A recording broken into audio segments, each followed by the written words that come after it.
بسم الله الرحمن الرحيم. السلام عليكم ورحمة الله وبركاته. إن الحمد لله نحمده ونستعينه ونستغفره ونعوذ بالله من شرور أنفسنا وسيئات أعمالنا. من يهده الله فلا مضل له ومن يضلله فلا هادي له. أشهد أن لا إله إلا الله وحده لا شريك له وأشهد أن محمدا عبده ورسوله لا نبي بعده. اللهم صل وسلم على نبينا محمد وعلى آل محمد كما صليت على إبراهيم وعلى آل إبراهيم إنك حميد مجيد. وبارك على محمد وعلى آل محمد كما باركت على إبراهيم وعلى آل إبراهيم إنك حميد مجيد. اللهم لا سهل إلا ما جعلته سهلا وأنت تجعل الحزن إذا شئت سهلا. رب اشرح لي صدري ويسر لي أمري واحلل عقدة من لساني يفقه قولي. ربنا لا علم لنا إلا ما علمتنا إنك أنت العليم الحكيم. Ikhwani wa akhwati fillah, azani Allah wa iyyakum. Tiada kalimat yang pantas dan patut terucap daripada lisan kita kecuali kalimat pujian yang sangat baik, yang sangat agung untuk Tuhan kita Allah Subhanahu wa taala, yaitu alhamdulillahi rabbil alamin. Karena kita di pagi ini diberikan nikmat yang sangat agung, yaitu nikmat sihat dan nikmat masa, sehingga dengan nikmat tersebut kita diberikan taufik untuk mempelajari ilmu agama, mempelajari tentang Al-Quran, mengerti Al-Quran, mengerti makna kalimah demi kalimah, ayat demi ayat beserta tafsirannya. Baik, insyaAllah ta'ala kita akan sambung pelajaran kita mengerti Al-Quran, surah Al-Humazah. Bagi yang mempunyai buku, silakan buka muka surat yang ke-46. 46 surah Al-Humazah. Pengumpat. Surah Al-Humazah merupakan surah yang ke-104. Dan Al-Humazah ini ulama sepakat bahawa ianya adalah surah yang diturunkan sebelum baginda Nabi sallallahu alaihi wasallam hijrah ke Madinah. Jadi surah ini disebut surah Makkiyah yang terdiri daripada 9 ayat. Dan ayat ini fokus kepada orang-orang yang mengumpat dan mencela dan orang-orang yang mengumpulkan harta. Baik, sebelum kita mulakan pelajaran kita, terlebih dahulu ana akan membacakan ayat ini. Antum dengarkan. Orang yang membaca dan mendengarkan Al-Quran insyaAllah ta'ala akan mendapatkan pahala. A'udzu billahi minasy syaithanir rajim. Bismillahirrahmanirrahim. ويل لكل همزة لمزة الذي جمع مالا وعدده يحسب أن ماله أخلده كلا لينبذن في الحطمة وما أدراك ما الحطمة نار الله الموقدة التي تطلع على الأفئدة إنها عليهم مؤصدة في عمد ممددة. Baik, ayat yang pertama Allah Subhanahu wa taala mengawali dengan perkataan wailul likulli humazatil lumazah. Ya. Apa maknanya wailun? Wailun makna dia adalah celaka ataupun kecelakaan. Ya, celaka ataupun kecelakaan. Likulli humazatin lumazah, likulli humazatin, bagi setiap pengumpat. Jadi perkataan wailun di sini makna dia adalah celaka. Baik. Kata Imam Al-Qurtubi, apabila terdapat perkataan wailun, ianya mengandungi 3 makna. Wailun ni, celaka ni, kata Imam Al-Qurtubi, ada 3 makna perkataan yang terdapat dalam wailun. Bukan hanya sekedar celaka. Tetapi kata Imam Al-Qurtubi, yang pertama, makna yang terkandung dalam perkataan al-wail ni, wailun, yang pertama adalah al-khizyu. Ini makna dia yang pertama. Al-khizyu. Ya. Al-khizyu. Apa makna al-khizyu? Kehinaan. Kehinaan. Ini makna yang pertama yang terkandung dalam perkataan wailun. Yang kedua, kata beliau, al-azabuh. Siksa. Jadi kalau ada perkataan wailun, ni, makna yang kedua adalah al-azab. Siksa. Ya. Yang ketiga adalah al-halakatuh. Al-halakatuh. Apa makna al-halakatuh? Kebinasaan. Ya, kebinasaan. Ini 3 makna yang terkandung dalam lafaz wailun.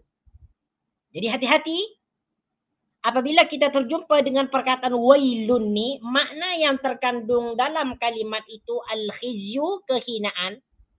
Orang yang mendapat ancaman wailun ni, celaka, akan mendapatkan kehinaan. Yang kedua al-azabu, siksa. Yang ketiga al-halakatu, kebinasaan. Wal'iyadzubillahi ta'ala. Semoga kita dijauhkan daripada ancaman ini. Ini merupakan ancaman. Nah, jadi apa yang akan dikatakan pada kalimat setelah wailun ni, berarti ianya akan mendapatkan 3 ancaman sekaligus. Dia akan mendapatkan kehinaan, akan mendapatkan siksa, akan mendapatkan kebinasaan. Nah, bagi siapa wailun yang disebutkan dalam ayat ini? Ayat yang pertama ni, yaitu likulli humazatin, bagi setiap pengumpat. Humazah ini adalah pengumpat. Apa yang dimaksud pengumpat?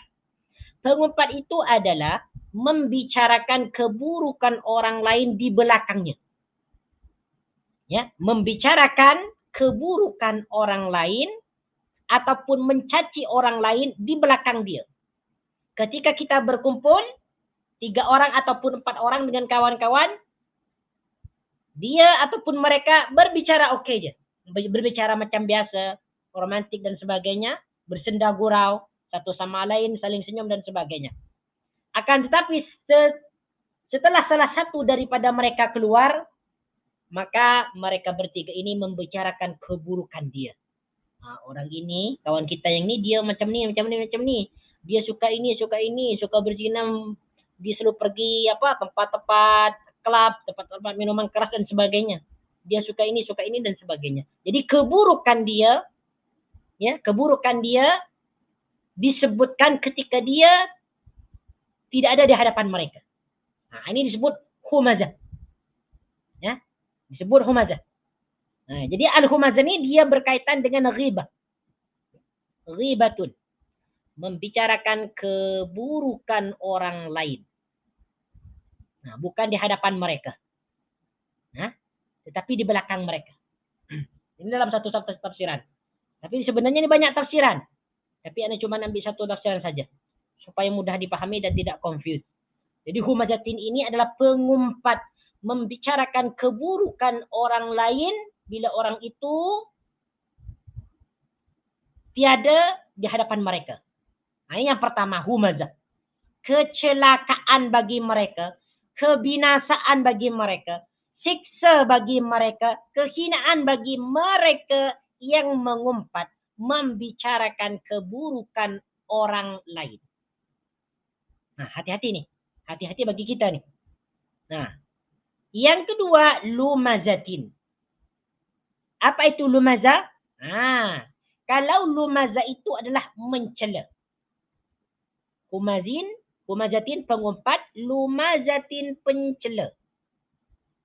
Nah, pencela, humazatin pengumpat. Apa yang maksud pencela? Yang dimaksud pencela ini adalah mencaci. Ya, mencaci seseorang di hadapan kita. Dia kata kamu ini kurang ajar, kamu ini tidak beradab, kamu ini begitu dan begitu dan begitu, sehingga ungkapannya, ya, percakapannya dapat menyakiti orang lain, menghina dan mencela. Ini lumazatin. Ini bahayalah. Nah, bagi mereka nih yang mengumpat dan mencela seseorang adalah kehinaan, kecelakaan, dan mereka akan mendapatkan azab. Wal-iyadu billahi ta'ala. Wailul likulli humazatil lumazah. Nah, itu ayat yang pertama. Maka hati-hati bagi kita, jangan sampai kita membicarakan keburukan orang lain bila mereka tidak berada di hadapan kita. Ataupun jangan kita suka mencela. Karena ini bukan akhlak orang Islam. Kita diajarkan oleh baginda Nabi SAW agar menutup rapat-rapat, agar menyimpan rapat-rapat rahasia orang lain. Allah Subhanahu wa taala akan memberikan balasan kebaikan kepada seseorang yang merahasiakan ataupun menyimpan aib orang lain. Ini halak kita lah, halak orang yang beriman. Baik. Kemudian ayat yang kedua. Alladhi jama'a malan wa 'addadah. Alladhi yang jama'a mengumpulkan. Alladhi ini isim mausul. Ya, yang bermakna yang. Ini bentuk mufrad, bentuk jamak dia adalah alladzina. Jama'a merupakan fi'il madhi yang bermakna telah ataupun sudah, menunjukkan masa lampau, past tense. Jama'a, dia telah mengumpulkan. Ya, mengumpulkan. Apa yang dia kumpulkan di sini? Malan, harta. Malan, harta. Perkataan malan di sini kedudukan dia menjadi maf'ulun bihi daripada perkataan jamaah. Ya. I'rab dia adalah mansub, tanda nasab dia dengan fathah. Jamaah malan, dia mengumpulkan malan, harta. Wa'addada, apa perkataan addada? Addada ini makna dia adalah menghitung-hitung. Menghitung-hitung secara berulang-ulang. Ini perkataan addada. Bukan hanya menghitung sekali, tetapi dia menghitung-hitung. Addada. Ini merupakan fi'il madhi, sama dengan jamaah. Addada fi'il madhi yang mengikut wazan fa'ala. Wazan dia fa'ala. Fi'il madhi yang mengikut wazan fa'ala, salah satu maknanya adalah mubalaghah. Jadi di perkataan addada ni bukan hanya menghitung, tetapi menghitung-hitung. Siapa yang menghitung-hitung ni? Allazi jama'a malan. Yaitu yang mengumpulkan harta. Dia mengumpulkan harta dulu, kemudian dia menghitung-hitung harta tersebut. Sedangkan isim dhamir di sini merujuk kepada perkataan malan. Dia merujuk kepada perkataan malan. Addadahu, dia menghitungnya. Sebab dia ni adalah isim dhamir ghaib lil mudzakkar. Kata ganti yang menunjukkan lelaki yang jauh. Kata ganti yang menunjukkan isim yang berjenis lelaki yang jauh. Dan malan ini merupakan isim mudzakkar, isim yang berjenis lelaki. Jadi hu di sini marji'ud dhamir dia, tempat kembalinya dhamir ini kepada malan. Alladhi jama'a malan wa 'addadahu. Okey. Jadi apa yang dimaksud dalam ayat ini? Kata Ibnu Mukatsir, wa qawluhu alladhi jama'a malan wa 'addadah, ay jama'a ba'dahu 'ala ba'din wa ahsa 'adadahu. Yaitu dia mengumpulkan harta sebahagian dengan sebahagian yang lain. Kadang di antara kita ni Mempunyai bisnis, banyak bisnis. Ada bisnis kedai, kemudian ada yang berniaga, ada kemudian properti dan sebagainya. Jadi semua harta, hasil ini, hasil itu, hasil yang ini dikumpulkan semua. Sebagian dengan yang lain dikumpulkan. Dan dihitung-hitung. Wa ahsa adadahu. Dihitung semua hasil daripada daripada penghasilannya. Dihitung semua. Sehingga apabila dia fokus kepada harta tersebut, maka harta tersebut dapat melalaikannya daripada mengerjakan perintah Allah Subhanahu wa taala. Maka ini merupakan sesuatu yang sangat dicela dalam agama Islam. Allazi jama'a mala wa 'addada. Perkataan allazi jama'a mala wa 'addada ini dia ada kaitan dengan lumazah ni. Dengan lumazah ni ada kaitan. Ya, ada kaitan. Lumazah ni mencelakan. Baik. Pada kenyataannya, orang yang mempunyai harta yang banyak, ya, mempunyai harta yang begitu banyak, dapat menjadikannya dia sombong, bongkak, berbangga-bangga, dan meremehkan orang lain, merendahkan orang lain. Sehingga apabila dia mempunyai harta yang banyak, dia hitung. Ya. Kemudian, dia menganggap remeh, menganggap rendah orang lain. Dia mencela. Kamu ini miskin. Kamu tak pantas berkawan dengan aku. Kau tak pantas bergabung dengan geng aku. Kau sana, pergi sana. Dia berkata seperti itu. Kau ini miskin, kau ini hina. Macam mana kau nak nak gabung dengan kami dan sebagainya lah. Yang ini mencela lah. Gara-gara dia menjadi orang kaya, orang yang memiliki harta banyak, menjadikannya dia bongkak dan sombong. Alladzi jama'a mala wa 'addada. Ini sangat dicela dalam agama Islam. Ya. Kemudian pada ayat yang ketiga, yahsabu anna malahu akhlada. Yahsabu dia menyangka. Ayyadhunnu. Yahsabu dia menyangka. Perkataan yahsabu ni makna dia menyangka. Ini merupakan fi'il mudhari. Ya, fi'il mudhari'un. Yaitu kata kerja yang menunjukkan sekarang ataupun akan datang. Ya, ciri-ciri dia fi'il mudhari ada huruf mudhari'. Di awal kalimat dia ada huruf mudhari'. Dan di sini huruf mudhari' dia adalah ia yang bermakna tidak. Huruf ya, ya. Yahsabu. Dia mengira, dia menyangka. Annama lahu, bahwa hartanya akhladahu, ya, akhladahu dapat mengekalkannya. Annama lahu, bahwa hartanya ataupun harta dia, mala ini sudah dijelaskan tadi, makna dia adalah harta. Malahu, hartanya, isim dhamir di sini merujuk kepada allazi jama'a malan. Ya. Harta dia yang mengumpulkan harta. Ya. Akhladahu, mengekalkannya. Perkataan akhlada di sini merupakan fi'il madhi. Kata kerja yang menunjukkan masa lampau. Akhlada telah mengekalkan. Fi'il ini mengikut wazan af'alah. Sama nah? Af'alah, hurufnya sama, ada 4 huruf. Diawali oleh hamzah. Af'ala akhlada. Sedangkan hu di sini merujuk kepada allazi jama'a. Akhladahu, mengekalkannya. Akhladahu, mengekalkannya.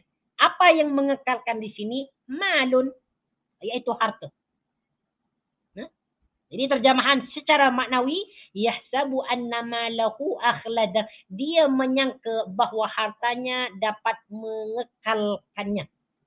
Dapat memanjangkan ataupun menambahkan umur. Jadi apa yang dimaksud dalam ayat ini? Ya, mari kita tengok dalam tafsir Ibnu Katsir nih. Ayyadhunnu anna jam'ahu al-mala yakhluduhu fi hadhihi dar. Dia menyangka bahwa dia mengumpulkan harta tersebut dapat mengekalkannya di dunia ini, di tempat ini, di rumah ini. Jadi dia menyangka apabila sudah mempunyai harta yang banyak, bisnis yang banyak, kedai yang banyak, bisnis dan sebagainya, investasi, pelaburan dan sebagainya, Dia melupakan perintah Allah Subhanahu wa taala, lupa salat, lupa bangun malam, lupa puasa, dan lupa berupa perintah yang lain.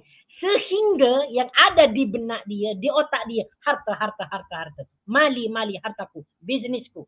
Esok saya akan pergi ini, pergi ini, pergi ini, pergi ini. Dia sibuk. Sehingga dia lupa dengan akhirat. Kalau dia lupa dengan akhirat, maka dia tidak akan pernah ingat mati. Seakan-akan dia akan hidup selamanya. Panjang umur. Tak pernah ingat mati. Makanya kita tuan-tuan, puan-puan yang dirahmati oleh Allah Subhanahu wa taala, kita boleh je mencari rezeki sebanyak-banyaknya. Mencari harta sebanyak-banyaknya. Cuma kita wajib mempunyai break. Mempunyai apa? Break. Maksud dia adalah mempunyai apa istilahnya kalau kita sebut dalam kata break lah. Maknanya acuan ataupun panutan yang dapat menyebabkan kita tidak terlalu berambisi untuk mendapatkan kekuasaan dunia, harta yang banyak.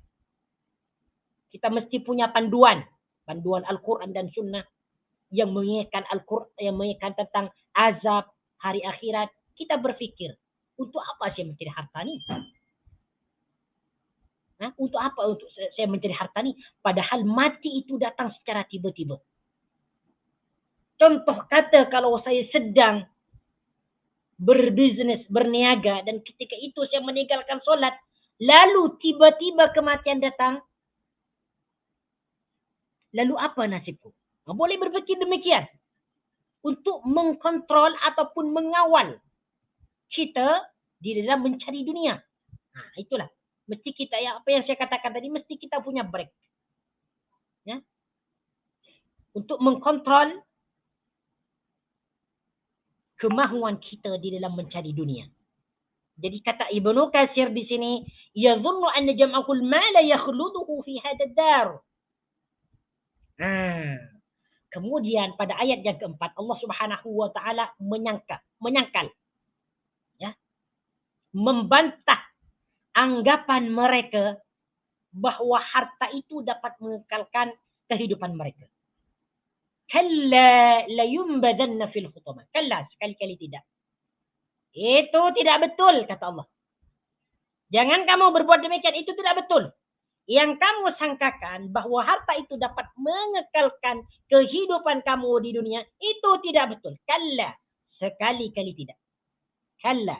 Di sini ada perkataan kalla untuk menyangkal kalimat yang sebelumnya, untuk membantah pernyataan yang sebelumnya. Pernyataan yang sebelumnya adalah yahsabu anna malahu akhlada. Dia mengira hartanya dapat mengekalkannya. Lalu Allah bantah, kalla, sekali-kali tidak. Itu tidak betul. La yumbadanna fil hutamah. Tengok ni. Ini ancaman dia. Ya. La yumbadanna fil hutamah. Makanya tadi disebutkan, jika ada perkataan wailun, pasti dalam kalimat itu terdapat 3 erti perkataan. Al-khizyu, kehinaan. Al-adabu, siksa. Al-khalaqatu, kerusakan. Inilah kan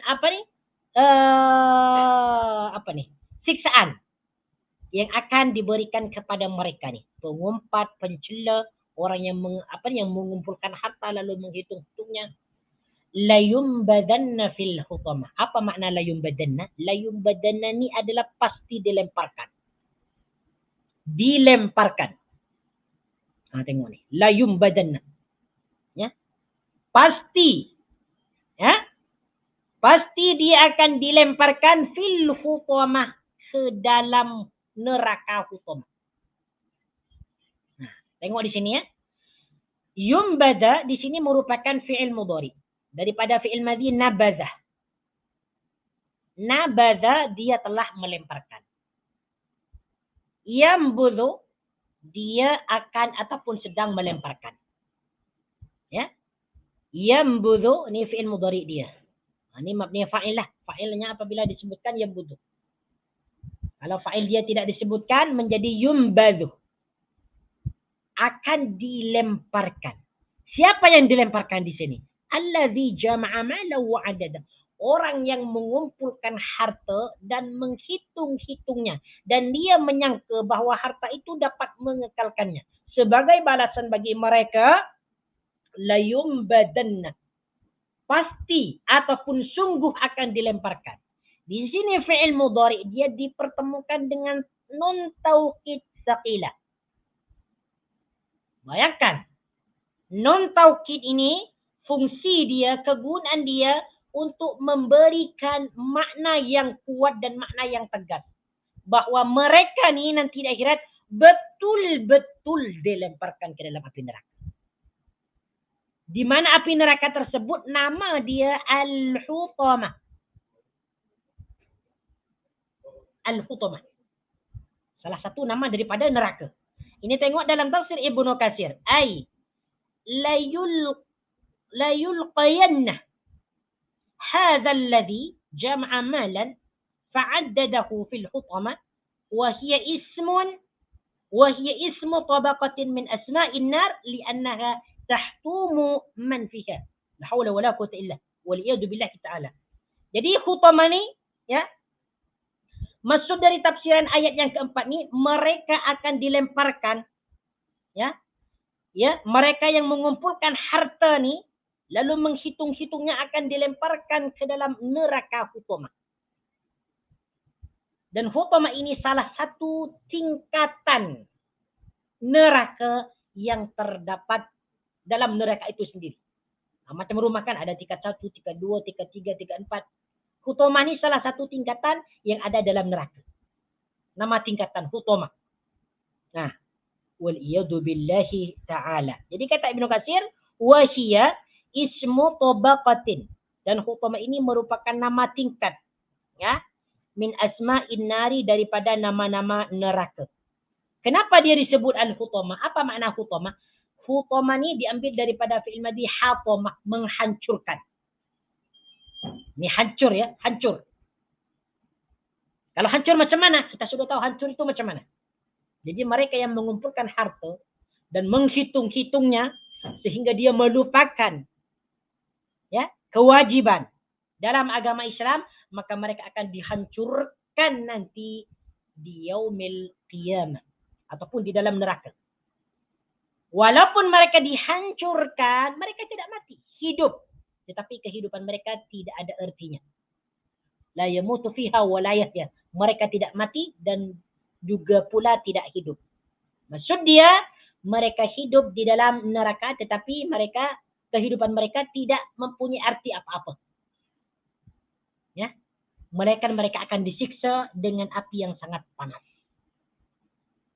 Kemudian Allah Subhanahu wa taala bertanya kepada baginda Nabi sallallahu alaihi wasallam pada ayat yang kelima. Apa yang dimaksud hutamah ni? Wa ma adraka, tahukah kamu? Wa ma adraka, dan tahukah kamu? Adra makna dia adalah mengetahui. Jika kita dipertemukan dengan perkataan wa ma adraka, makna dia tahukah kamu? Ini apa? Terjemahan secara maknawi ya. Kalau diterjemahkan secara harfiah ini tidak sesuai. Kalau kita terjemahkan secara maknawi, apa secara harfiah? Wama dan apa? Adro yang menyebabkan kamu mengetahui. Jadi setelah diterjemahkan secara maknawi, wama adroka, tahukah kamu? Ma apa? Al-hutamah, neraka hutamah itu. Dan tahukah kamu mal hutamah? Apa neraka hutamah itu? Kemudian Allah Subhanahu wa taala menjawabnya. Allah bertanya, menyoal, kemudian menjawab sendiri. Narullahil muqadah. Apa makna narullahil muqadah? Narullahi, yaitu api neraka Allah. Api neraka Allah ataupun api neraka. Api siksaan Allah. Al-muqadah. Apa makna al-muqadah? Jadi perkataan narun di sini ya merupakan jawaban kepada ayat yang kelima. Narullahi, api neraka Allah. Ini bukan hanya sekedar api biasa. Tapi yang dimaksud narun di sini adalah api neraka, bukan api dunia. Yang berlipat-lipat ganda panasnya. Wal iyadu billahi ta'ala. Makanya tuan-tuan puan-puan yang dirahmati oleh Allah Subhanahu wa taala, kita di dalam hidup ni mencari harta seperti mana yang sudah disebutkan tadi, mesti mempunyai pegangan. Mesti mempunyai acuan. Yang mana pegangan itu dapat mengkontrol hawa nafsu dan syahwat kita di dalam mencari kehidupan dunia. Kena kontrol. Macam mana nak kontrol? Sering-seringlah baca ayat-ayat yang menjelaskan tentang siksaan. Terkhususnya siksaan bagi mereka yang melalaikan perintah Allah disebabkan kecintaan mereka terhadap dunia. Narullahi, api neraka Allah, al-muqadah. Apa makna al-muqadah? Yang dinyalakan. Yang dinyalakan, menyala-nyala. Menyala-nyala. Al-muqadah ini bentuk dia adalah isim maf'ul daripada perkataan auqada yuqidu. Auqada dia menyalakan, yuqidu dia akan menyalakan, wa dzaka muqadatun, isim maf'ul dia. Wa dzaka muqadatun. Ya. Al-muqadah yang dinyalakan. Mari kita tengok dalam tafsir Ibnu Katsir. Apa yang dimaksud dalam ayat ini? Narullahil muqadah ta'kulu kulla syai'in min jasadihi hatta idza balagat fuadahu hadwa halqihi tarji'u ala jasadihi. Pada ayat yang ke-6 ni, apa kita teruskan dulu? Teruskan dulu kepada ayat yang yang ke-7. Jadi narullahil muqadah ni dia adalah api yang menyala-nyala. Kalau api yang menyala-nyala, berarti api itu sangat panas sekali. Bayangkan, ketika kita yang menghidupkan api di dunia, ataupun kita tengok ada suatu rumah yang kebakaran, lalu kita berada di hadapannya, apa yang akan kita rasakan? Yang akan kita rasakan adalah panas. Pantulan panas daripada api tersebut. Ini dunia. Apalagi nanti di akhirat. Ini bukan hanya mereka berada di hadapan api yang menyala-nyala tersebut, tetapi mereka dibakar. Wal'iyadu billahi ta'ala. Semoga kita dijauhkan daripada siksa tersebut. Pada ayat yang ke-7 ni, yang dimaksud narullahil muqadah itu apa? Yang dimaksud api Allah yang membakar, yang menyala-nyala, itu apa maksud dia? Allati tattali'u 'alal af'idah. Yang membakar sampai ke hati. Allati tattali'u. Yang membakar. Ittala' yattali'u. Salah satu makna dia adalah membakar. Sedangkan allati di sini merupakan isim mausul yang bermakna yang. Tattali'u merupakan fi'il mudhari daripada fi'il madhi ittala'a yattali'u. Mengikut wazan ifta'ala yafta'ilu. Makna dia membakar dalam ayat ini. Alal af'idah. Alal af'idah. Hati. Ya, hati. Hati ada di dalam badan kita ataupun jasad kita. Al-afidah ni merupakan jamak kepada fuadun. Jamak dia afidatun. Banyak hati. Jadi tafsir terjemahan secara maknawi, allati tattali'u 'alal afidah, yang membakar sampai ke hati. Mari kita tengok dalam tafsir Ibnu Katsir yang sudah dibacakan tadi. Apa yang dimaksud dalam ayat ini? Narullahil muqadah allati tattali'u 'alal afidah. Ta'kulu kulla syai'in min jasadihi. Api itu memakan segala sesuatu yang ada di tubuh kita. Ini yang dimaksud narullahil muqadah. Jadi api itu membakar kita semua. Bukan membakar kita lah. Membakar orang-orang ni, orang-orang yang mengumpulkan harta ni. Dibakar semua, dihanguskan semua. Bahkan alal afidah. Sehingga pada jantung dan hati mereka. Semua yang ada dalam tubuh, usus, perut, isi perut, hati, jantung, limpa, semuanya terbakar. Inilah kedahsyatan api neraka Hutamah. Hutamah. Ingatlah Hutamah. Hutamah narullahil muqadah allati tattali'u 'alal afidah, yaitu neraka yang dinyalakan yang dapat membakar isi tubuh manusia, yaitu hati dan jantung. Semua dimakan. Ya. Ini beza dengan api di dunia. Di dunia, jika ada orang yang terbakar, dia tak langsung terbakar ke dalam. Biasanya bagian luar. Kecuali kalau dia dibakar dengan waktu yang sangat lama. Dia akan hangus semuanya. Beza dengan neraka Hutamah. Sekali dia melahap, memakan ahli neraka, dia langsung dimakan semua sampai ke hati-hatinya. Wal'iyadu billahi ta'ala.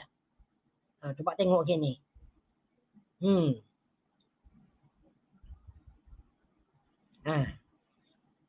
Ni, qala dalam tafsir Ibnu Katsir disebutkan, qala Thabit al-Bunani, tahriquhum ila al-af'idati wa hum ahya'un summa yaqulu laqad balagha minkum al-'adab summa yabqi. Tengok ni. Kata Thabit al-Bunani, yang dimaksud narullahil muqaddani, api itu memakan tubuhnya dan hatinya sedangkan dia dalam keadaan hidup. Maksud dia, ketika dia disiksa di neraka, dia dalam keadaan hidup. Lalu disambarlah oleh api neraka dan semua badannya dimakan sehingga sampai kepada hatinya. Ketika Thabit al-Bunani ini berkata tentang ayat ini, kata beliau, laqad balagha minkumul azab. Mereka itu betul-betul disiksa dengan sekeras-kerasnya siksaan. Kemudian beliau itu menangis. Tuan-tuan, puan-puan yang dirahmati oleh Allah Subhanahu wa taala, kita berlindung kepada Allah Subhanahu wa taala daripada neraka Hutamah ini. Sebab apa, tuan-tuan? Sebab keinginan kita, maksudnya sesuatu yang kita paling cintai, paling sukai, paling senang ini berkaitan dengan harta. Sama ada emas, ataupun duit, ataupun kendaraan, ataupun rumah. Harta. Harta. Ingatlah Hutamah itu apa. Kalau kita punya harta yang banyak, jangan sampai lupa kita infakkannya di dalam jalan Allah. Fi sabilillah. Jangan lupa.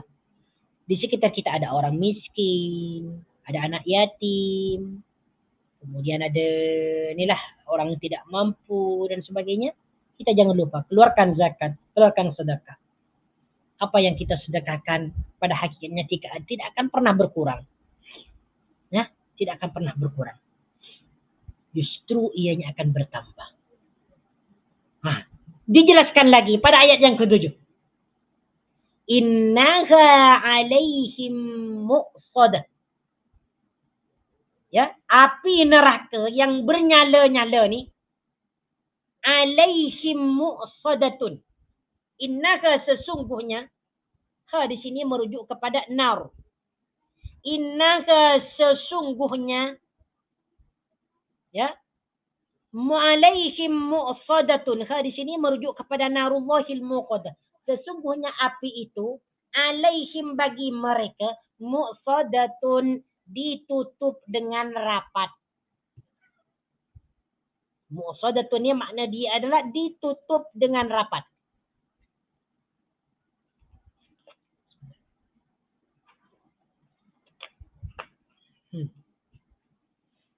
Berarti saya jelaskan dulu di sini. Innaka sesungguhnya api, ya, api neraka yang dinyalakan itu alaihim bagi mereka. Mereka ni yang dimaksud siapa? Lumazah. Alladhi jama'a malahu wa'addada. Jadi dhamir isim dhamir ni dia merujuk kepada mereka pengumpat, pencela dan mengumpulkan harta dan menghitung-hitungnya. Mereka berada di dalam neraka yang begitu panas, yang begitu membakar sampai kepada jantung-jantung mereka. Dan di dalam neraka muqsadatun, ditutup dengan rapat. Ditutup dengan rapat. Pintu neraka itu ditutup dengan rapat. Berarti neraka itu sangat panas. Sehingga asap tidak dapat keluar. Bayangkanlah kalau kita masak nih. Kalau nak cepat masak, kita masak apalah. Kalau kita nak cepat agar apa yang kita masak itu cepat masak, maka hendaknya ditutup. Sehingga asap tu dia kumpul di dalam, semakin panas, maka semakin cepat dia akan masak. Nah, tengok nih, sesaat dalam neraka, ya, di dalam neraka, penghuni neraka itu disiksa dengan api yang begitu keras dan ditutup dengan rapat, sehingga mereka tidak dapat keluar daripadanya. Kalau ditutup dengan rapat, panas itu akan semakin bertambah. Memang mengerikan sekali. Kalau kita tadabburi, kita fikirkan secara mendalam betapa Allah Subhanahu wa taala sayang kepada kita. Sayang dengan kepada kita, sangat sayang. Bahkan disebutkan Allah Subhanahu wa taala, kasih sayangnya Allah Subhanahu wa taala kepada manusia lebih besar daripada sayangnya seorang ibu kepada anaknya. Ini bukti dia. Banyak kali Allah Subhanahu wa taala dalam Al-Qur'an, dalam ayatnya diulang-ulang tentang ancaman bagi mereka, bagi pengumpat, bagi pencela, bagi orang yang mengumpulkan harta. Diulang-ulang ancaman mereka adalah neraka. Diulang lagi. Diulang-ulang. Kenapa ini diulang-ulang? Supaya mereka tidak terjatuh kepada siksaan ini. Supaya mereka tidak sentiasa melakukan dosa. Supaya mereka menjauhi perkara-perkara maksiat. Sehingga mereka terselamat daripada ancaman ini. Ini kasih sayang Allah Subhanahu wa taala. Selalu memperingati kita nih. Agar jangan sampai kita lalai daripada perintah Allah Subhanahu wa taala disebabkan oleh kecintaan kepada dunia. Kemudian pada ayat yang ke-9 lagi ditambah lagi siksaan dia fi amadim mumaddadah. Pada ayat yang ke-8 tadi, neraka itu bagi mereka ditutup dengan rapat sehingga mereka setiap ingin berusaha keluar tidak dapat keluar karena sudah ditutup. Kemudian pada ayat yang ke-9 ditambah lagi siksaan dia fi amadim mumaddadah. Apa makna amadin? Amadin ini makna dia adalah tiang-tiang. Perkataan amadin merupakan jamak kepada imadun. Imadun tiang, amadun tiang-tiang. Mana amadun adalah tiang-tiang. Ini perhatikan nih. Semoga kita diselamatkan daripada daripada siksa nih. Ini bahaya nih. Sangat bahaya sekali. Nah, coba. Fi amadim mumaddada. Tiang-tiang. Mumaddadatin. Kalau kita tengok ikutkan terjemahan, sedang mereka itu diikat pada tiang-tiang yang panjang. Mumaddadatin ini adalah panjang. Fi amadin diikat pada tiang-tiang mumaddadatin yang panjang. Mumaddadah makna dia adalah panjang. Ini merupakan isim maf'ul daripada perkataan maddada. Yumaddidu. Maddada dia telah memanjangkan. Yumaddidu dia sedang memanjangkan ataupun akan memanjangkan. Wa dzaka mumaddadun. Mumaddadatun. Ini isim maf'ul yang dipanjangkan. Jadi mereka yang disiksa nih diikat pada tiang-tiang yang sangat panjang. Ya, di dalam neraka ditutup lagi, asap uap tidak keluar yang menambahkan panas. Lagi mereka diikat di tiang-tiang yang panjang, diikat sehingga apabila mereka diikat, mereka tidak dapat bergerak, tidak akan dapat pergi kemana-mana. Diikat di tiang, kemudian ditutup dengan rapat. Inilah siksaan. Waliyadzubillah ta'ala. Berarti siksaan neraka itu dilipat-lipat ganda. Panas. Diikat lagi. Ditutup pintunya lagi, uapnya tidak keluar, membakar, menghanguskan. Setiap mereka hancur, dikembalikan lagi dagingnya yang baru, disiksa lagi. Waliyadu billahi ta'ala. Tuan-tuan puan-puan yang dirahmati oleh Allah Subhanahu wa taala. Jika ayat ini tidak dapat menyadarkan kita, jika ayat ini tidak membuat kita bertambah iman, jika ayat ini tidak dapat meningkatkan kualiti ibadah kita kepada Allah Azza wa Jal, maka ayat yang mana lagi yang akan menyebabkan kita sedar dan meningkatkan keimanan dan ketakwaan kita kepada Allah. Ini ayatnya sudah jelas tentang neraka. Ancaman bagi mereka yang melalaikan perintah Allah dikarenakan mereka sibuk dengan dunia. Mereka pengumpat, mereka mencela dan sebagainya. Coba antum hafalkan ayat tentang ini. Hafalkan ayat ini, baca dalam solat, renungi, tadabburi makna dia. Sehingga antum boleh menyebabkan menangis. Harta yang aku kumpulkan ni untuk apa nanti? Mempunyai harta berjuta, berpuluh-puluh ribu. Disimpan dalam bank. Kamu pun mati tiba-tiba, simpanan kamu tidak akan menolong kamu kecuali simpanan itu berikan. Infakkan. Berikan, jadikan untuk harta benda wakaf dan sebagainya. Itu yang akan menolong kita nanti. وَمَا الْحَيَاةُ الدُّنْيَا إِلَّا مَتَاعُ الْغُرُورِ. Kehidupan dunia itu tidaklah melainkan dia sebagai tempat bersenda gurau, permainan. Mata'ul ghurur. Nah, tengok ni. Coba kita tengok dalam tafsir Ibnu Katsir ni. Ayat yang ke-9. Tengok ni. Fi 'amadin mumaddadah. Tengok ni. Qala 'Atiyah al-'Aufi. Amadun min hadidin. Kata Atiyah, yang dimaksud tiang ni min hadidin, dari besi. Tengok ni, besi. Kalau kita ni, apabila besi dipanaskan dengan api, tidak hanya dengan api, dipanaskan oleh matahari saja, besi itu sudah panas, apalagi dipanaskan dengan api. Ini api neraka dipanaskan, ya. Jadi tiang-tiang ini terbuat daripada besi. Wa qala Sudai. Sudai berkata, min narin. Tiang-tiang ini tercipta daripada neraka.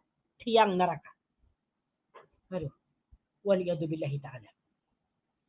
An Ikrimah an Ibn Abbas. Kata Ibnu Abbas. Abdullah Ibn Abbas fi amadin mumaddadah. Ya'ni al-abwab. Pintu-pintu itu yang dijadikan tutup neraka. Hiyal mumaddad.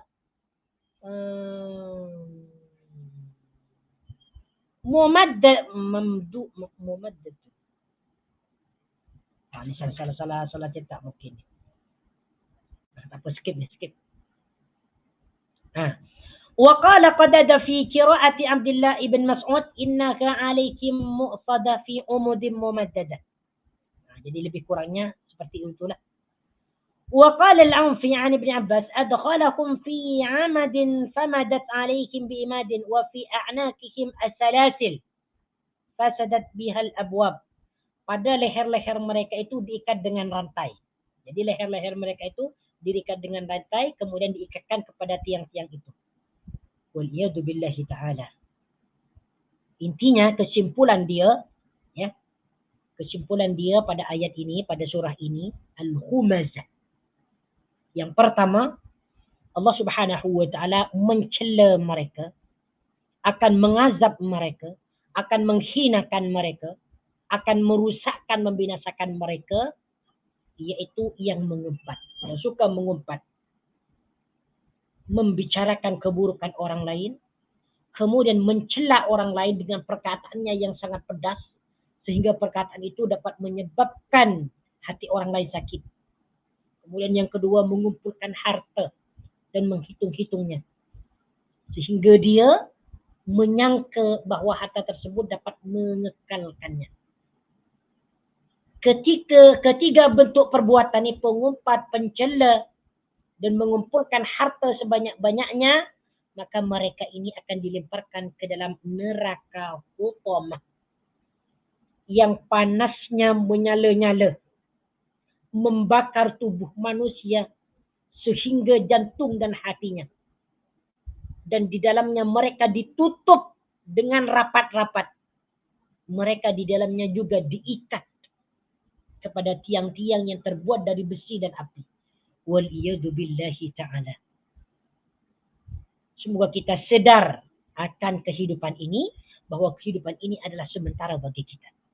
Semoga kita sentiasa diberikan taufik hidayah oleh Allah Subhanahu wa taala untuk mementingkan kehidupan akhirat daripada dunia.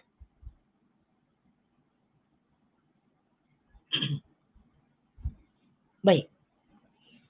Sekarang kita pindah kepada surah Al-Fil. Surah Al-Fil merupakan surah yang ke-105. Terdiri daripada 5 ayat. Dan ayat ini menjelaskan tentang pasukan ataupun tentara bergajah. Ashabul Fil. Tentara yang menaiki gajah. Pasukan bergajah. Baik. A'udzu billahi minasy syaithanir rajim. Bismillahirrahmanirrahim. Alam tara kaifa fa'ala rabbuka bi ashabil fil? Alam yaj'al kaydahum fi tadlil? وأرسل عليهم طيرا أبابيل ترميهم بحجارة من سجيل فجعلهم كعصف مأكول. Ayat yang pertama, Allah Subhanahu wa taala memulakan dengan perkataan alam tara kaifa fa'ala rabbuka bi ashabil fil. Baik.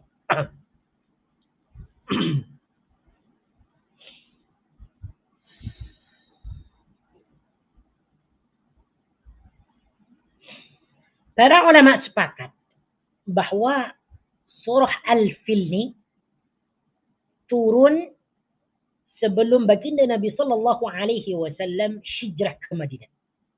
Berarti surah Al-Fil ni disebut surah Makkiyah yang menceritakan tentang kisah yang masyhur, iaitu kisah Abraha bersama tentara gajahnya yang datang ke Mekah untuk menghancurkan Kaabah. Baik.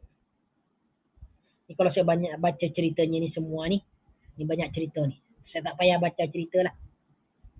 Cukup kita mengetahui bahawa ayat ini menjelaskan tentang pasukan orang-orang Nasrani yang dipimpin oleh Raja Abraha, di mana mereka itu ingin menghancurkan Kaabah.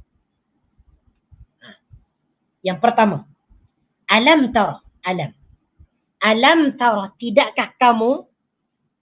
Lam di sini, alam ni terdiri daripada 2 perkataan huruf ataupun 2 kalimah huruf. Yang pertama a, yang kedua lam. Keduanya ini merupakan sama-sama kalimat huruf.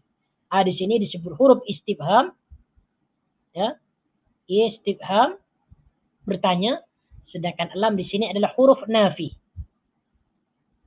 Huruf nafi wa jazmin, ya, huruf nafi dan huruf jazm. Alam ni. Apabila alam ini digabungkan, maka makna dia adalah bukankah ataupun tidakkah. Alam. Ini mesti kita ingat ni. Biasanya kalau kita berjumpa dengan perkataan alam, setelah alam itu pasti dia adalah fi'il mudhari. Dan tara ini memang fi'il mudhari. Asal dia tara. Jadi di sini ada alif. Tara, panjang. Fi'il madi dia ra'a. Ra'a dia telah melihat, ataupun memperhatikan, yara ataupun tara, dia sedang melihat ataupun akan sedang memperhatikan. Okay. Apa makna alam tara? Ini ditunjukkan kepada baginda Nabi sallallahu alaihi wasallam. Alam tara, tidakkah kamu memperhatikan wahai Muhammad? Jadi ayat ini ditunjukkan kepada baginda Nabi. Kaifa fa'ala rabbuka bi ashabil fil? Bagaimana Tuhanmu berbuat bi ashabil fil kepada pasukan-pasukan bergajah ataupun tentara-tentara bergajah. Kaifa fa'ala rabbuka? Bagaimana Tuhanmu melakukan ataupun berbuat bi ashabil fil terhadap pasukan ataupun bala tentara bergajah ataupun bertindak. Fa'ala di sini makna dia adalah melakukan ataupun berbuat ataupun bertindak. Makna fa'ala. Ya. Fa'ala ini makna dia melakukan, berbuat, bertindak. Fa'ala ini merupakan fi'il madhi. Ya, fi'il madhi. Dan ini merupakan wazan. Sedangkan kata-kata kerja yang lain merupakan mauzun. Fa'ala ini merupakan kata asal ataupun wazan yang sering disebutkan dalam ilmu saraf. Fa'ala. Fa'ala yaf'ulu, fa'ala yaf'ilu, fa'ala yaf'alu dan sebagainya. Nah, bagi yang mempelajari saraf insyaallah akan pahamlah apa ini fa'ala. Ini disebut wazan. Kaifa, bagaimanakah? Fa'ala bertindak. Siapa yang bertindak? Rabbuka Tuhanmu. Rabbuka Tuhanmu. Fa'ala ini merupakan kata kerja kan? Setiap kata kerja mesti ianya mempunyai subjek, mempunyai fa'il. Ada fi'il, ada fa'il. Jadi fa'il fa'ala di sini adalah Rabbuka. Siapa yang bertindak? Siapa yang melakukan? Rabbuka Tuhanmu. Rabbu Tuhan kamu. Rabbuka Tuhanmu Muhammad. Bi ashabil fil, terhadap pasukan bergajah ataupun bala tentara bergajah. Ashab di sini makna dia adalah orang-orang yang menaiki ataupun mempunyai. Cuman apabila ditafsirkan secara secara maknawi, ashabil fil itu maknanya bala tentara bergajah ataupun pasukan bergajah. Al-fil maknanya gajah, filun gajah. Jadi terjemahan secara maknawi, tidakkah engkau wahai Muhammad memperhatikan bagaimana Tuhanmu telah bertindak terhadap pasukan bergajah? Nah, sebagaimana yang sudah disebutkan tadi bahwa Raja Abraha ini merupakan orang Nasrani. Orang Nasrani yang tinggal di Yaman. Dia menguasai Yaman, ya, lalu menyebarkan pemahaman Nasrani, dan dia membangun suatu gereja yang sangat besar. Membangun gereja yang sangat besar. Ya. Dan dia mempunyai keinginan agar orang-orang yang berada di Mekah itu dapat menyembah ataupun ketika mereka sembahyang menghadap ke gereja Abraha. Jadi yang dibuat oleh Abraha ini adalah suatu gereja untuk menandingi Ka'bah. Untuk menandingi Ka'bah. Lalu Abraha mempunyai inisiatif untuk menghancurkan Ka'bah. Dan dia pergi ya ke kota Makkah bersama rombongannya dengan membawa pasukan bergajah. Dan gajah ini sangat besar, sebagaimana yang disebutkan dalam sirah. Jadi pada ayat ini Allah Subhanahu wa taala nak jelaskan kepada baginda Nabi sallallahu alaihi wasallam bagaimana Allah Subhanahu wa taala menggagalkan misi ataupun tujuan ya pasukan bergajah ini apabila mereka ingin menghancurkan Ka'bah. Sebab Allah Subhanahu wa taala melindungi Ka'bah sebagai rumahnya, sebagai Baitullah, dan juga melindungi penduduk-penduduk kota Makkah. Jadi di sini pada ayat ini Allah Subhanahu wa taala nak ceritakan tentang kekuasaan Allah, kebesaran Allah di dalam melindungi sebuah tempat yang disucikan, yaitu Ka'bah. Nah, kemudian pada ayat yang kedua, alam yaj'al kaidakum fi tadlil. Di sini kita terjumpa lagi dengan perkataan alam. Apa makna alam di sini? Kalau yang pertama alam di sini makna dia adalah tidakkah. Bukankah, tidakkah. Yang paling sesuai terjemahan dia adalah tidakkah. Nah, pada ayat yang kedua terjemahan dia adalah bukankah. Ini yang sesuai. Tapi kedua-duanya sama-sama betul. Kita terjemahkan tidakkah ataupun bukankah sama sebenarnya. Cuman kita kena memilihlah kalimat yang sesuai. Alam yaj'al, tidakkah dia telah menjadikan. Yaj'al di sini merupakan fi'il mudhari. Sebagaimana sudah dijelaskan tadi, bahwa apabila ada alam, maka selepas alam itu adalah kata kerja yang berbentuk mudhari, fi'il mudhari. Dan di sini fi'il mudhari'nya hukum i'rab dia adalah jazm ataupun sukun. Sebab di sini ada lam. Asal dia yaj'alu. Asal dia yaj'alu. Apabila ada lam, maka baris akhir dia menjadi sukun. Alam yaj'al. Yang bermakna, tidakkah dia telah menjadikan. Apa yang dia jadikan? Kaidahum, tipu daya mereka. Kaidun di sini adalah maknanya tipuan. Kalau kita ikutkan terjemahan, bukankah dia telah menjadikan tipu daya? Ya, tipu daya mereka fi tadlilin, dalam kesia-siaan. Fi tadlilin, dalam sia-sia. Tadlilin adalah sia-sia. Perkataan tadlil ni diambil daripada fi'il madhi, dallala yudallilu tadlilan. Dallala yudallilu tadlilan. Yang makna asal dia adalah menyesatkan. Dallala yudallilu tadlilan. Jadi terjemahan secara maknawi ini, fi di sini adalah huruf jar. Tadlilin adalah isim majrur ataupun al-masbuk biharfil jar. Yaitu kata isim yang didahului oleh huruf jarfi. Jadi tadlil ini adalah kata isim. Apabila kata isim didahului oleh fi, maka baris akhir dia adalah di bawah. Fi tadlilin. Ini confirm. Mana-mana kata isim, apabila diawali oleh huruf fi, maka baris akhir dia ada di bawah. Baris akhir dia di bawah, kasrah. Fi tadlilin, dalam kesia-siaan ataupun itu sia-sia. Oke. Kita terjemahkan dulu. Bukankah dia telah menjadikan tipu daya mereka itu sia-sia? Apa yang dimaksud dalam ayat ini? Ayatnya sudah jelas.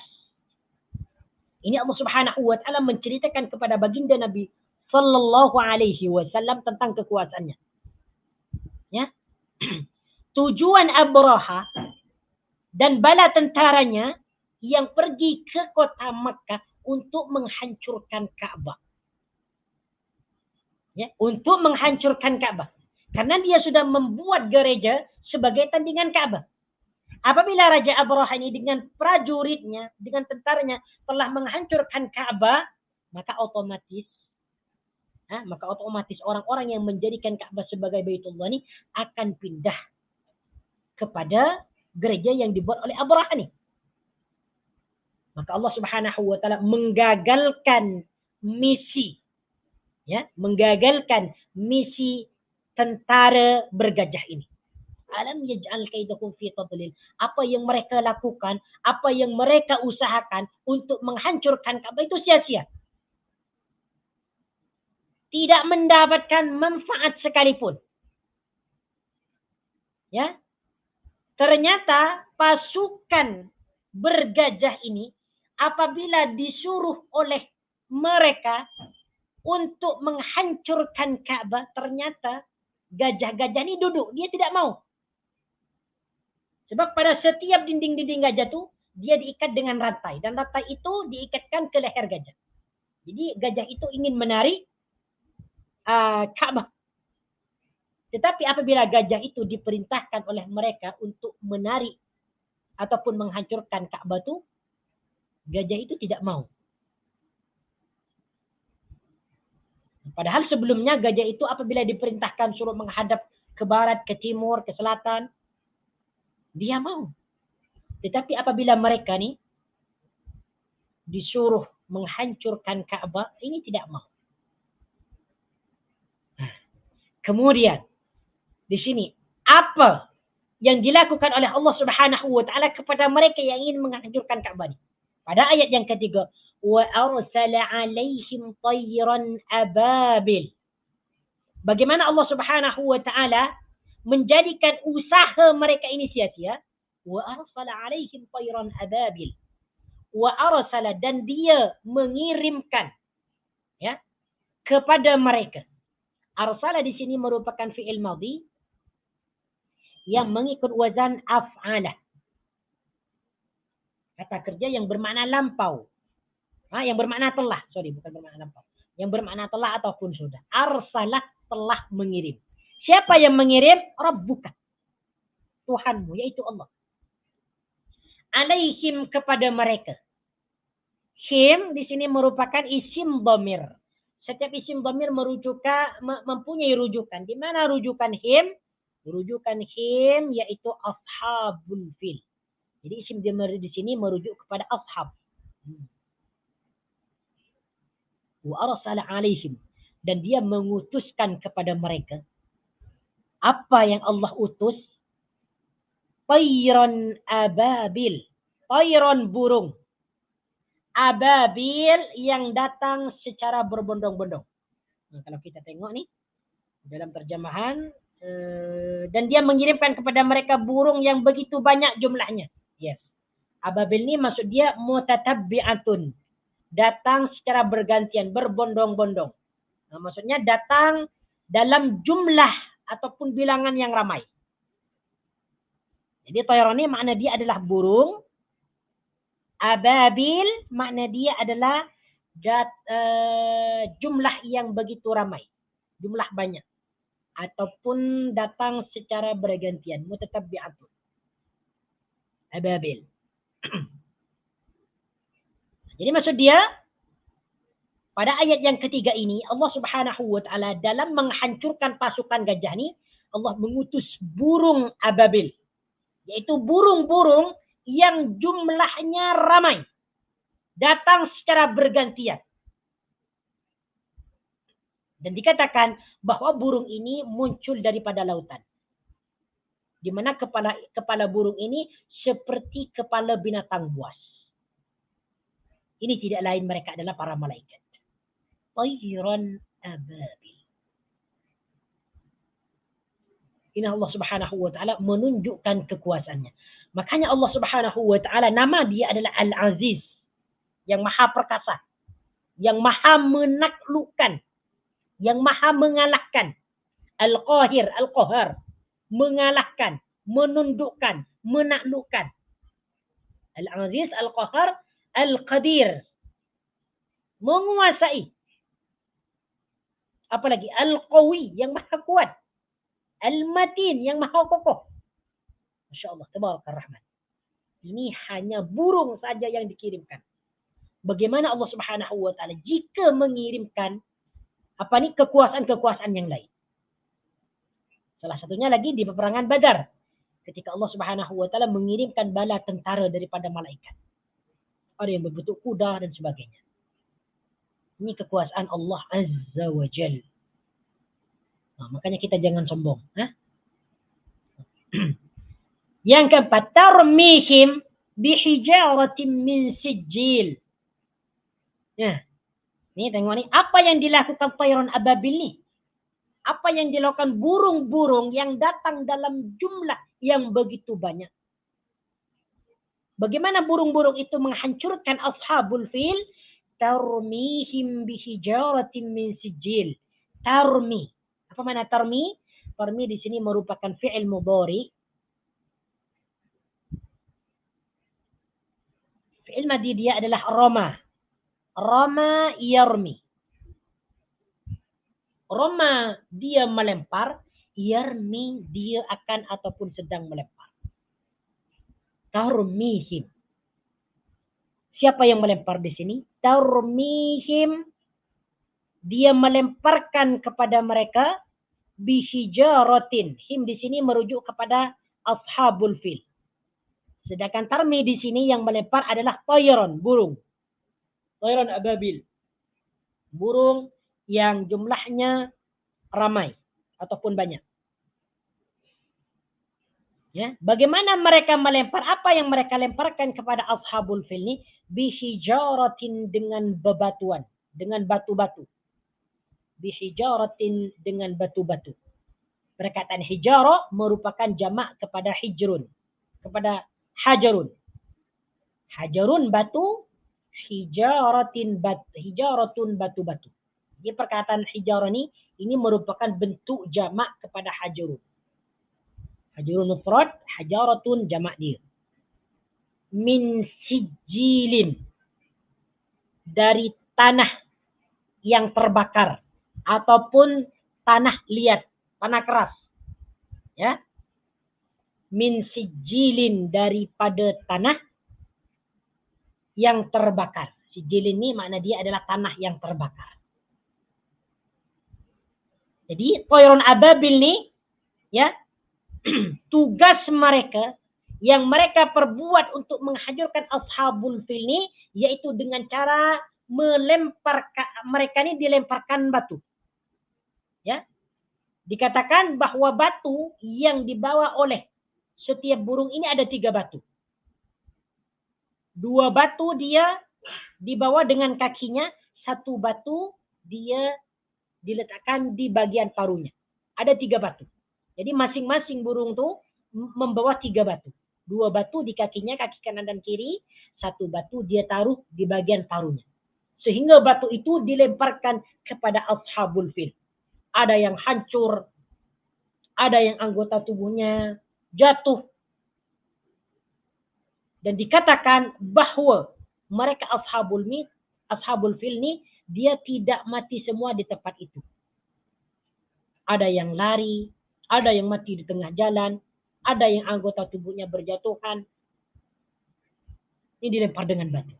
Dan batu ini, tuan-tuan yang dirahmati oleh Allah Subhanahu wa taala, terbuat daripada tanah yang terbakar. Macam mana kalau tanah terbakar? Panas. Ya, panas.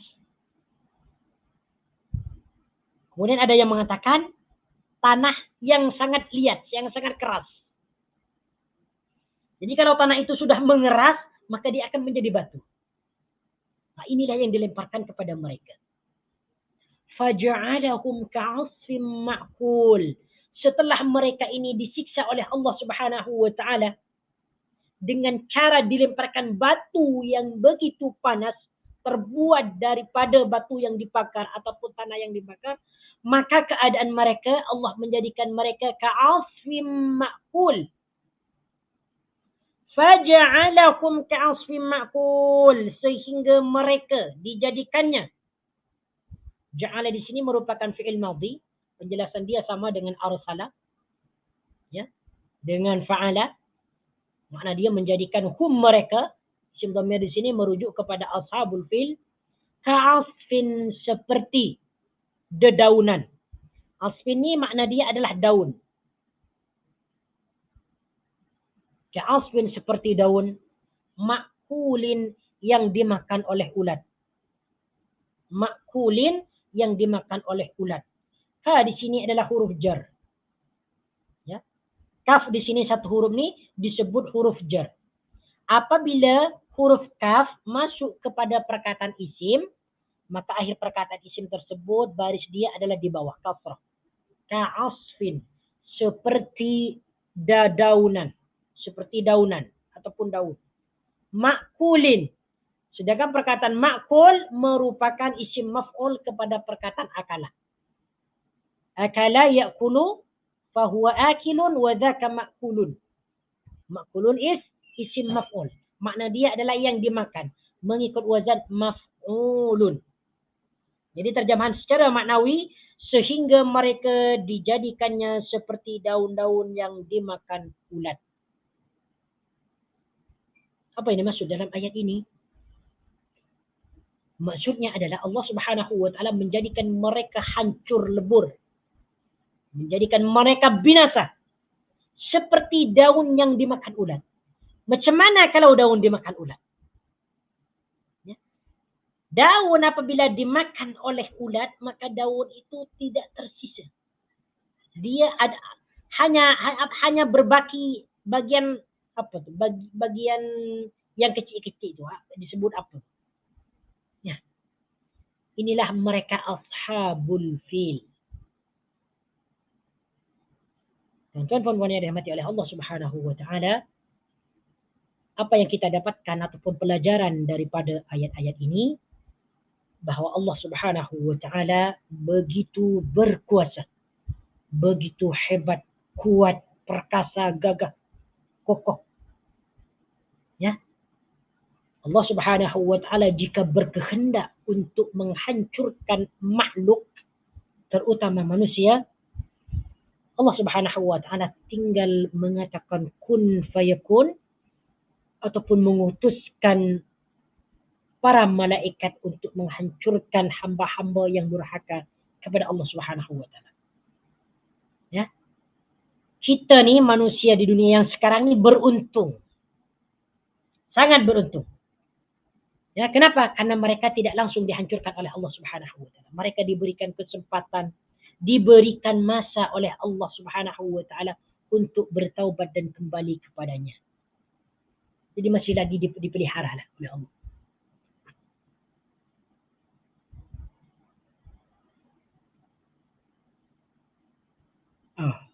Nampak wajar. Okey, nah. Baik, insya-Allah taala sampai di sini insya-Allah kita cukupkan dulu.